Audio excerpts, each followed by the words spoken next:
আমি তো হিন্দু, এই দেশের মানুষ হিন্দুদের কোনোদিন, বিশেষ করে যারা আলেম ওলেমা, ইভেন জামাতে ইসলাম হিন্দুদের গায়ে কোনোদিন হাত দেয় নাই।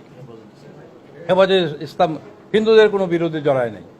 হিন্দুদের যে বিরুদ্ধে জড়ায় সেটা অর্থনৈতিক বিরুদ্ধে জড়াতে পারে, সেটা অন্য জিনিস, তার সাথে ধর্মের কোনো সম্পর্ক নাই। ভারতের এখন বেশি করে বলছি, কারণ তারা সবগুলি দল এবং বিভিন্ন মিডিয়া মিলে বাংলাদেশের বিরুদ্ধে এই চক্রান্তটা করছে।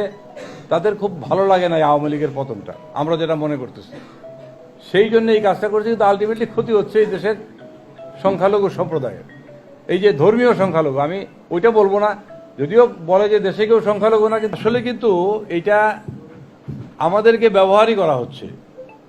এবং এই যে আপনারা হয়তো বলবেন, আমিই বলি কথাটা, যে হিন্দু যখন আওয়ামী লীগ আসে, কেউ কেউ চাকরিতে প্রমোশন পায়, বড় বড় পদে বসে, আমরা মনে করি, আমি তো হিন্দু, আমি মনে করি এইটা হিন্দুদের তারা বিপদে বসায়, মনে করে এর চেয়ে আপন আর কেউ নাই, এই লোকগুলি আমাদের কথা শুনবে এবং আমরা যা বলি তাই করবে।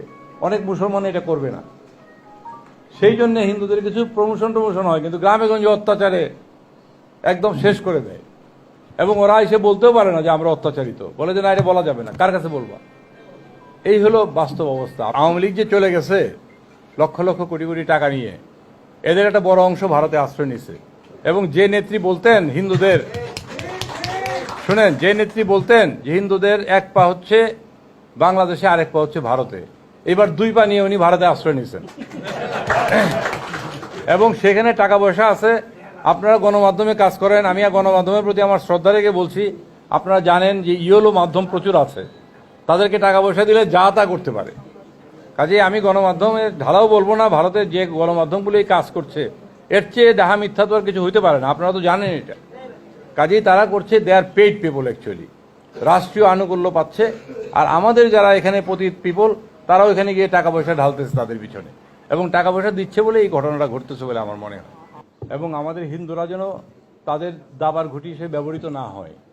কারণ একটা ঘটনা আপনাদের জানেন কিনা জানি না, এই যে হাজারির গলি নাকি চিটাগাঙের, যারা বলতে পারেন, এখানে যে ঘটনাটা ঘটেছে ওইটা একটা বড় বিজনেস সেন্টার, এখানে একটা বড় অংশ হচ্ছে হিন্দু ব্যবসায়ী, এবং কিছু মুসলমান আছে যাদেরকে ফাইন্যান্স করে হিন্দুরা, আমরা খোঁজ নিয়ে জেনেছি। ওইটা আবার লিড করে ওই যে মহিউদ্দিন চৌধুরীর ছেলে মহিবুল নওফেল বোধহয়, হ্যাঁ এই নাম, সে তার চক্রান্ত এগুলি সব। এবং সে, আমরা এটাও শুনি গুজব কিনা জানি না, আপনারা চেক করে দেখতে পারেন, যে নওফেল নাকি ইসকনের মেম্বার,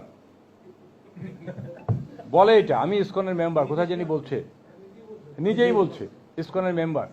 কাজেই বুঝতে পারবেন, এই ইসকন দেখছে যে ইসকন একটা আন্তর্জাতিক হিন্দুদের একটা প্রতিষ্ঠান, এইটাকে ব্যবহার করা যায় কিনা। পুরো ইসকনকে ব্যবহার করতে পারে নাই, তাদের থেকে বহিষ্কৃত একটা লোককে তারা ব্যবহার করছে, সেটা চিন্ময় নামে এক ভদ্রলোক, সেই তার নামে অসংখ্য অভিযোগ আছে এবং ইসকন দ্বারা বহিষ্কৃত। হিন্দুদের যে অসুবিধাটা হয়েছে কি জানেন, এই যে 5 তারিখে বিকেলবেলায় উঠে যে চলে গেলেন কাউকে কিছু না বলে, সবচেয়ে অসহায় অবস্থায় পড়ছে তার সমর্থক হিন্দুরা। এবং এটা তো অস্বীকার করার জোগাড় নাই, বাংলাদেশে হিন্দুরা আওয়ামী লীগের একটা বড় অংশ আওয়ামী লীগকে ভোট দিত, তারা বলে উনি চলে গেছে, আমাদের তো সর্বনাশ, আজকে থেকে তো আমাদের পোড়ায় টোড়ায় দিবে, বাড়িঘর সব ভেঙে দিবে। কিন্তু দেখা গেল 4-5 দিনে যে কিছু গোলযোগ হয়েছে, রাজনৈতিক গোলযোগ, এই গোলযোগে তুলনামূলকভাবে যে পরিমাণ হিন্দু আক্রান্ত হইতে পারত, তার চেয়ে অনেক অনেক কম আক্রান্ত হয়েছে।